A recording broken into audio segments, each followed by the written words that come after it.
Alors Laura Marty, maître boulanger.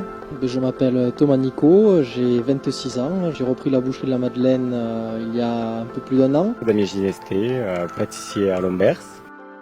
Je suis boulanger donc depuis 1990, c'est-à-dire que ça fait 28 ans. J'ai commencé par un CAP pâtissier chocolatier chez Michel Belin à Albi. Et ensuite j'ai tourné un petit peu partout dans le Tarn avec des places de chef. Là maintenant, ça fait 6 ans maintenant que je me suis installé à Lombers et je suis content et tout se passe bien. Au niveau de mes formations, je suis allé jusqu'à un baccalauréat technologique spécialité gestion. Après, j'ai voulu partir sur un CAP boucher et un brevet professionnel pour peaufiner un peu mes compétences de boucher.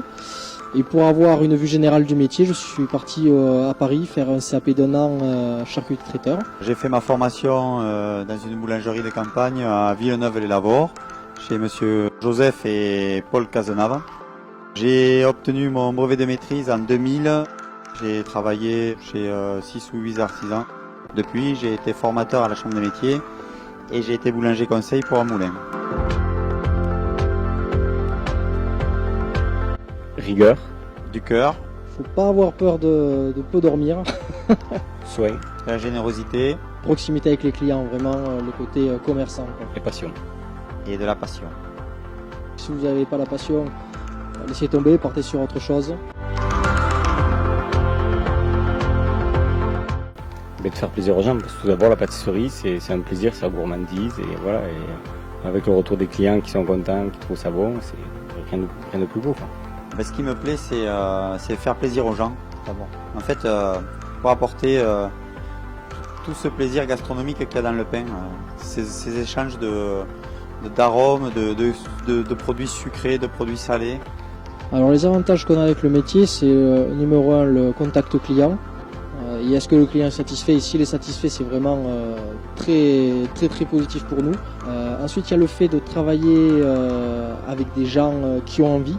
Il n'y en a pas partout, mais quand vraiment on trouve quelqu'un qui a la passion du métier comme nous, que ce soit des fournisseurs ou même d'autres confrères, c'est vraiment très agréable. Et ensuite, de faire quelque chose de ses mains, simplement savoir qu'on fait quelque chose de bien, d'utile.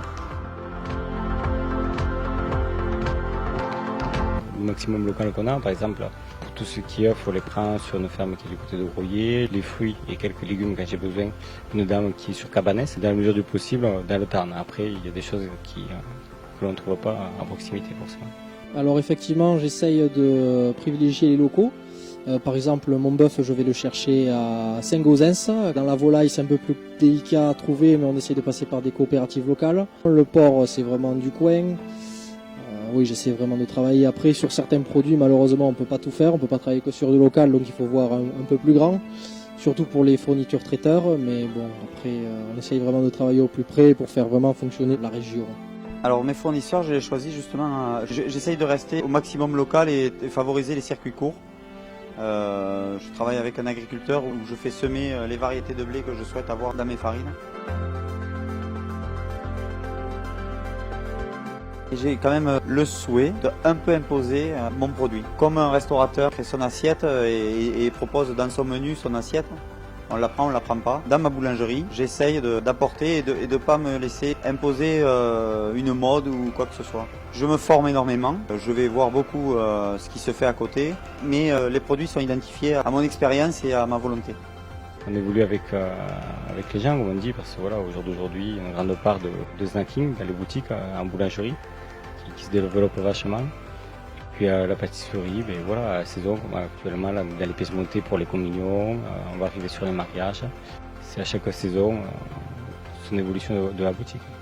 La tendance, c'est vraiment de mieux manger, quitte à dépenser un peu plus dans les villes un peu plus petites. Il faut savoir s'adapter à ce que veut la clientèle. Maintenant, si vous faites de la viande, il faut faire du traiteur.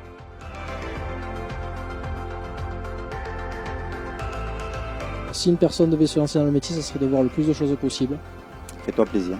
Sois gourmand et fais-toi plaisir. Fonce, c'est tout.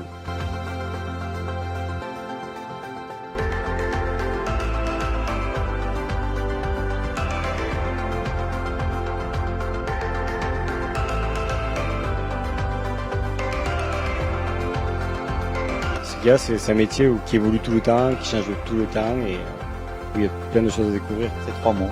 Engagement, rigueur et qualité. Être droit dans ses bottes et se dire que ce qu'on fait, on est fier de le faire et on est capable de le consommer sans problème et en prendre du plaisir.